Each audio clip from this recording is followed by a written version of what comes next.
अस्सलामुअलैकुम। Class 7th subject Urdu advance दर्जा 7 मज़मून Urdu advance.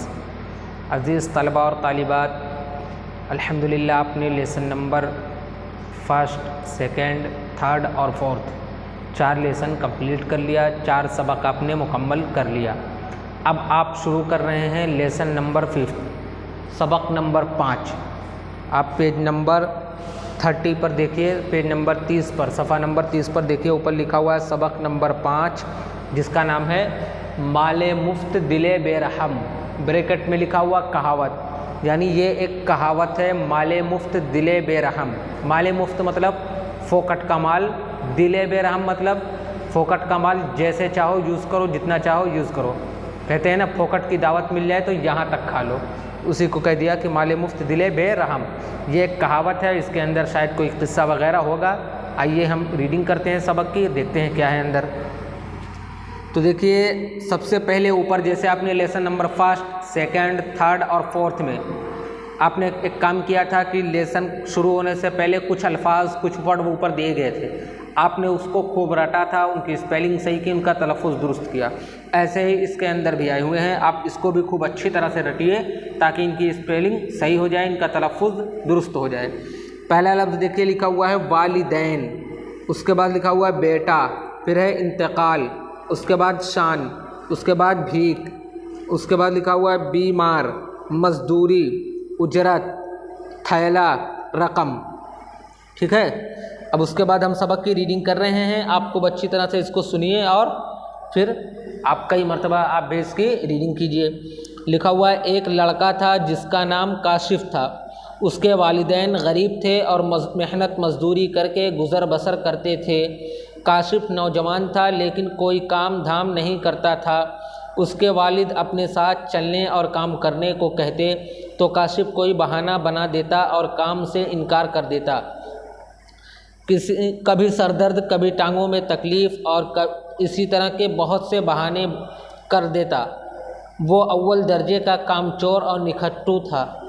मेहनत मजदूरी करने या कमाने को वो अपनी शान के ख़िलाफ़ समझता था।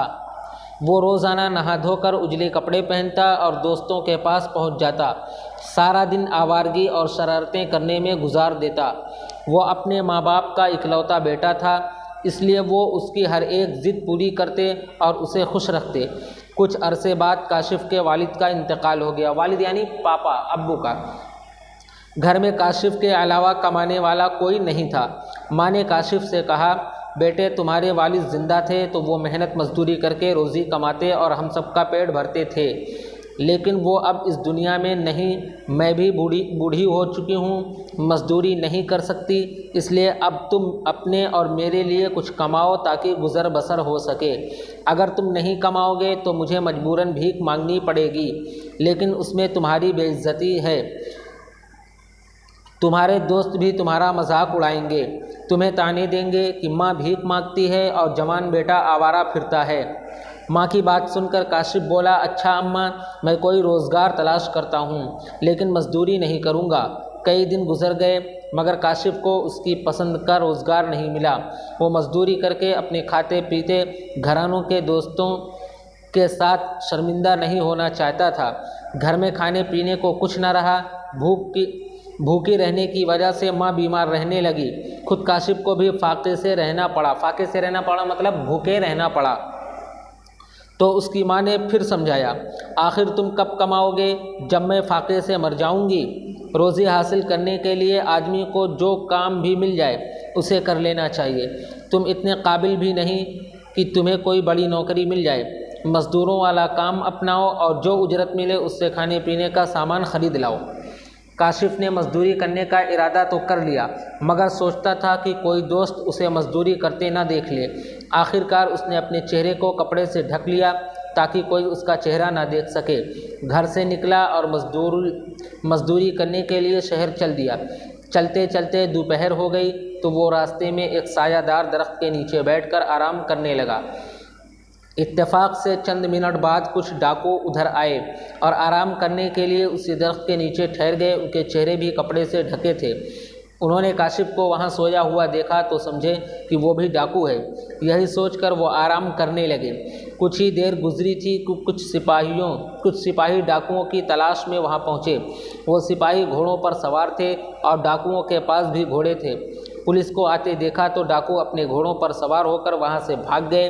काशिफ की आँख खुली तो उसने डाकुओं और सिपाहियों को भागते देखा। वो फौरन दरख्त की आड़ में छुप गया।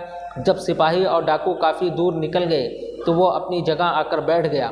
वहाँ उसे एक बड़ा सा थैला पड़ा मिला जो डाकुओं का था। वो सिपाहियों को देखकर उसे घबराहट में वहीं छोड़ गए थे। काशिफ ने थैला खोलकर देखा तो वो रुपयों से भरा था। इतनी ज़्यादा दौलत यानी रुपए देखकर काशिफ की खुशी का ठिकाना नहीं रहा। उसने सोचा कि अब काम करने की क्या ज़रूरत है। इस रकम से तो वो कुछ काम काज किए बगैर ज़िंदगी भर ऐश कर सकता है। चुनांचे वो थैला उठाकर वापस घर की तरफ चल दिया। घर पहुंचकर उसने कुछ रकम से खाने पीने की चीज़ें खरीदी। अपने और माँ के लिए नए कपड़े और कई दीगर अशिया खरीद कर लाया। यानी इतने सारे पैसे मिल गए तो अब कमाने की काम धंधा की क्या ज़रूरत है। अब ये पैसे उठाया इसने, कुछ सामान लिया अपने लिए, माँ के लिए, सबके लिए कपड़े वगैरह लिया और वापस घर चलाया। तो ये आपका लेसन देखिए शुरू होता है पेज नंबर 30, सफ़ा नंबर 30 से 30, 31, 32, 3 पेज का ये लेसन आपका है। इसमें 3 पेज रीडिंग है। तो आज हमने आपको 2 पेज की तकरीबन रीडिंग करवाई है। ठीक है, दूसरे वाले पेज पर देखिए थोड़ा सा ये नीचे रह जा रहा है और तीसरा वाला पेज ये पूरा आपका बच रहा है। आज के लिए इतना ही काफ़ी, आप इतना ही रहने दीजिए वरना ज़्यादा हो जाएगा। ये दोनों पेज की आप खूब अच्छी तरह से रीडिंग कीजिए। पहले कम से कम 4-5 मरतबा पढ़िए। उसके बाद आपके घर में जो भी बड़े हैं, अम्मी, अब्बू, दादी, दादा, भाई, बहन, जो भी बड़े हैं आपके घर में, आप उनको जा कर के सुनाइए। अगर वो कुछ गलती बताते हैं तो आप गलती दुरुस्त कीजिए, फिर कई मरतबा रीडिंग करके फिर जाइए सुनाइए। ऐसे ही जब तक आपकी गलती सही नहीं हो जाती आप रीडिंग करते रहिए और सुनाते रहिए। ठीक है, ये आपका पहला काम हुआ। और दूसरा काम आपका ये है कि आपका ये देखिए आपका सबक यहाँ से शुरू हो रहा है। एक लड़का था और ये वाला पैराग्राफ ख़त्म हो रहा है। मजदूरी करने या कमाने को वो अपनी शान के ख़िलाफ़ समझता था। ये पूरा पैराग्राफ आप इसको खूब अच्छी तरह से साफ साफ आराम से राइटिंग बना करके होमवर्क कापी में होमवर्क लिखिए। चाहे जितने पेज में आए, 1 पेज में आए, 2 पेज में आए या 3 पेज में आए, या जितना भी टाइम लगे, आप साफ साफ अच्छी तरह राइटिंग बना करके होमवर्क में लिखिए। ठीक है, ये 2 काम आज के लिए काफ़ी, बाकी इंशाल्लाह इसके बाद हो जाएगा। अस्सलाम वालेकुम।